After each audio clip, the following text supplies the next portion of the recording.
Եկաբակական միության նախագահ Սասուն Միքայելյանի ուղեկցությամբ են գալիս եռաբլուր զինվորական պանթեոն։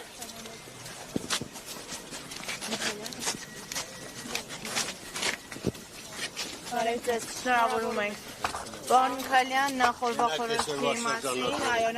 խորհրդի մասին, հայոց բանակի 34 տարեկան է։ Կազմավորման հիմքերում եք եղել, այս բանակի համար էիք այն ժամանակ պայքարում։ Բերեք որ բանակը մոնիպուլյացիան ունենք ոչ էլ եռաբլուր հանգիստ թողեք։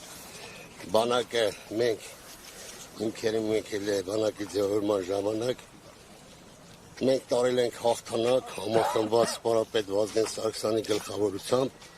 հետագայում քաղաքական դաշտում ինչ եղավ, նախորդ իշխանությունները ռոքենց հիմնականում ինչ եղավ, դա արդեն իրանց խնդիրն է, հարցրեք իրանցից։ Իսկ ինչ վերաբերում է մենք փայլուն մեր հաղթանակները տարել ենք համախմբված։ Հետագայում հաղթանակներ կունենա մեր բանակը, ինչ է կարծում զարգացման այս տեմպերով, եթե առաջ գնա։ Լսեք, այսօր մեր գերխնդիրն է, գնանք խաղաղության ընթացքում կերևա, մի բերեք ստեղես ինչ որ բաներ ասեմ, մի ադրբեջանական սայթերը սաղ ինձանից են խոսում, նյութեր են գցում։ Ստեղ ինչ չլում են, դրանք վերցնում են, վերլուծում են, դնում են։ Հանգիստ մնացեք, հետագան հետո կերևա։ Բայց այսօր մեր գերխնդիրն մեր բանակի կայացման, մեր համախմբման ժողովրդի ամենակարևորը մեր գերխնդիրը դա է։ Ուրիշ մենք խնդիր չունենք։ Ընթացքում կերևա։ Ձեզ գոհացնում է այդ կայացումը, հարցը դա է, պարոն Միքայելյան։ Լավ, մենակ դու աշտվող ես լսում եմ։ Պատասխանեք, իմ գործընկերները լսում են։ Ես կարամ գնամ։ Այդ պայմանավորված է, մենակ դու ես հաշտալու խնդրեմ։ Խնդրեմ հարցը կարելի է։ Լսում եմ։ Պարոն Միքայելյան, ծառայությունը 1.5 տարի դարձնել է, ձեր կարծիքով ինչ հետևանքներ կարող է ունենալ, ինչպիսին կլինի ազդեցությունը դրա բանակի վրա։ Ոչ մի հետևանք չի կարող, որպես պաշտպանողական բանակ արդեն ոչ մի հետևանք չունենա, պլյուս դրան այսօր գիտեք մեծ տվականակով զորավարժություններ է թվում, այս տարի չեմ ուզում լավ ասեմ քանի հազար հոգի լրացնում է։ Եվ ընթացքում մենք կամաց պետք է անցնենք պրոֆեսիոնալ բանակի, պլյուս դրան սահմանապատ զորքերը, որ կանգնելու են, եւ այսօր կանգնած են ամբողջ սահմանի եկանքով։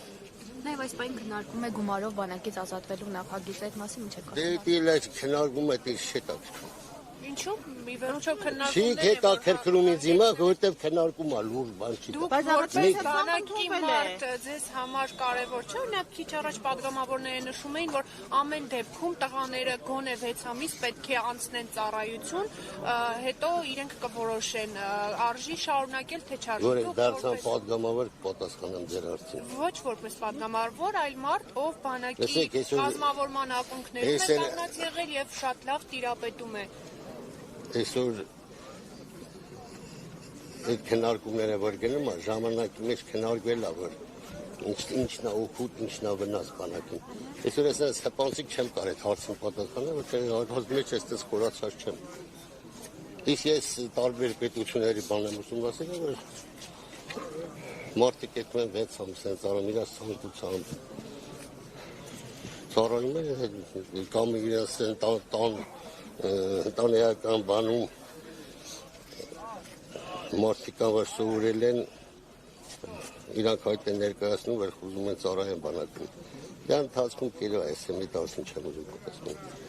Շնորհակալություն։ Դուք համարում եք, որ հիմա բանակը կազմաքանդվում է կամ ոչ կարամ համարել։ Ես բանակի մոտ կանգնած եմ, մենք գիրքերում կանգնած ենք, բանակը ոնց կարող կազմաքանդվի։ Նախ չթողեք շնորհավորի մեր ժողովրդին, հայոց բանակին, մեր ծառայողի հայկանաց, այսօր դիրքերում կանգնած թե երկրապահին, թե հայ զինվորին, շնորհավորում եմ բոլորի բանակի կազմավորման 34 ամյակի կապակցությամբ եւ խաղաղություն մեր երկրին, տղերքներ բարի ծառայություն։ Պարոն Միքայելյան, եւ վերջին հարցը, դուք ամենաշատն եք լինում սահմանին, տեսնում զինվորներին, բարոյահոգեբանական վիճակը տղաների մոտ ինչպես է։ 44 օրաներ էր բարձր։ Այս չի որ մեր զինվորը, մենք չեմ ուզում միշտ ասեմ, բայց մենք միշտ հայ ձեռքով ենք պարտվել։ Հայ ազգը միշտ պարտվել է հայ ազգի ձեռքով։ 44 օրյանում ձեռքով պարտվեցին։ Ուսումնասիրեք, իմանաք, դա բաց խնդիրակնություն է, դու պարզվի։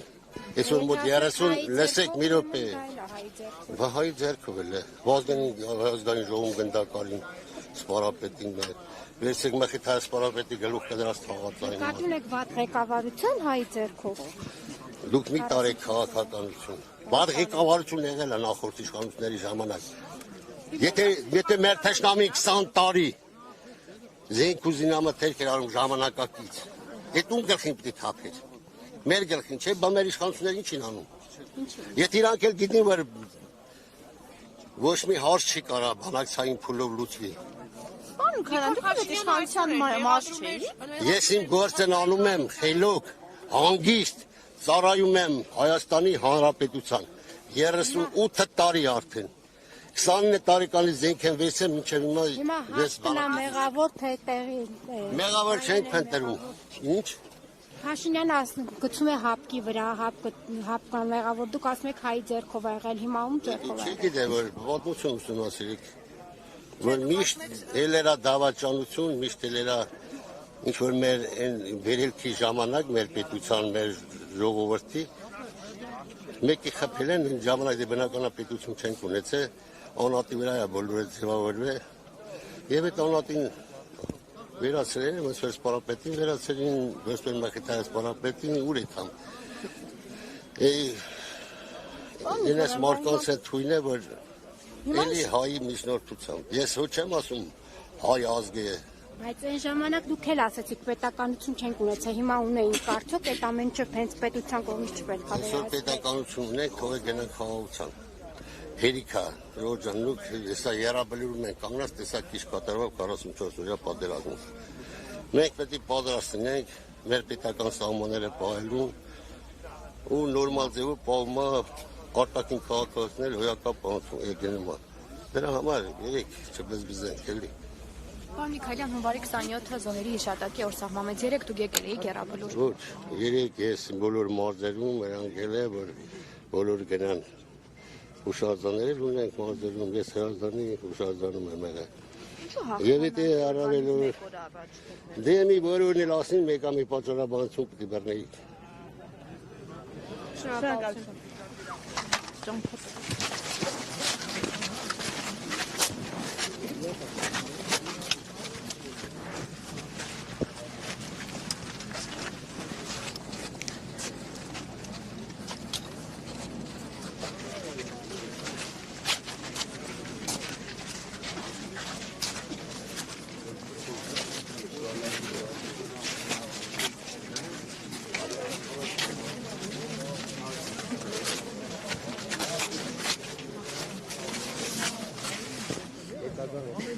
Ներողություն էլի, միկրոֆոնը ստանում առաջ կոնե։ Բա ինչն է։